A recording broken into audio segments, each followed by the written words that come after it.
সামনে পেছনে পুরো জায়গা জুড়ে কিন্তু লোকে লোকারণ্য, সাধারণ মানুষের উপস্থিতি, প্রধান উপদেষ্টা ডক্টর মোহাম্মদ ইউনূস এর মধ্যে কিন্তু উপস্থিত হচ্ছে। মরদেহটি কিন্তু আনা হচ্ছে জানাজার স্থলে।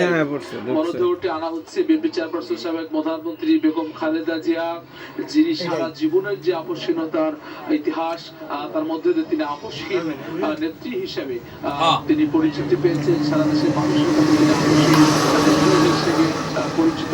সে আপসহীন নেত্রী বিএনপি চেয়ারপারসন সাবেক প্রধানমন্ত্রী খালেদা জিয়া সংসদ ভবনের দক্ষিণ প্লাজায় মানিক যে জায়গাটিতে শহীদ রাষ্ট্রপতি জিয়াউর রহমানের অনুষ্ঠিত হয়েছিল, ঠিক সেই জায়গাটিতে এত বছর পরে বিএনপি চেয়ারপারসন সাবেক প্রধানমন্ত্রী বেগম খালেদা জিয়া তারও কিন্তু আসলে নামাজে জানাজা অনুষ্ঠিত হবে। তার জন্য কিন্তু অপেক্ষা, মরদেহটি আসছে। আমরা দেখতে পাচ্ছি বিএনপি চেয়ারপারসন সাবেক প্রধানমন্ত্রী বেগম খালেদা জিয়া তার সারা জীবন যে সংগ্রাম তিনি করেছেন এদেশের মাটি মানুষের জন্য, যে তার ত্যাগ প্রতীক্ষা, সেটির কারণে কিন্তু আসলে তার এই জানাজায় অসংখ্য মানুষ কিন্তু আসলে উপস্থিত হয়েছেন, যারা অপেক্ষা করছেন একসঙ্গে বেগম খালেদা জিয়াকে বিদায় জানানোর জন্য। তারা অপেক্ষা করছেন,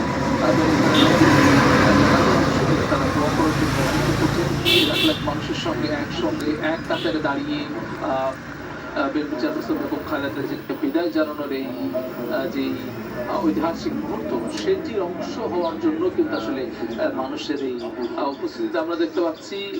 অন্যান্য সরকারের ঊর্ধ্বতন কর্মকর্তা তারা অপেক্ষা করছেন বেগম খালেদা জিয়া মরদেহটি এসে পৌঁছানো এবং আসলে আনুষ্ঠানিকভাবে জানাজা শুরু হবে। লাখো মানুষ কয়েক ঘন্টা যাবত ঠিক একইভাবে ঠায় দাঁড়িয়ে কিন্তু অপেক্ষা করছেন এই জায়গাটিতে। বিএনপি চেয়ারপারসন বেগম খালেদা জিয়াকে তারা এক নজর দূর থেকে তার মরদেহটি তারা দেখতে চান, তার জন্য দোয়া করতে চান। জানাজার নামাজটিও আমরা জানি যে মানুষ অংশগ্রহণ করবেন এবং নামাজের মধ্য দিয়েও আসলে দোয়া করা হয়। সেই সুযোগটির জন্য কিন্তু আসলে মানুষ, এত মানুষের সঙ্গে একসঙ্গে অংশগ্রহণের যে সুযোগ, অংশগ্রহণ করতে কিন্তু তাদের উপস্থিত শুধু রাজধানী নয়, ঢাকা নয়, ঢাকার আশেপাশে নয়, সারা দেশের প্রত্যন্ত এলাকা থেকেও কিন্তু এবং খালেদা জিয়ার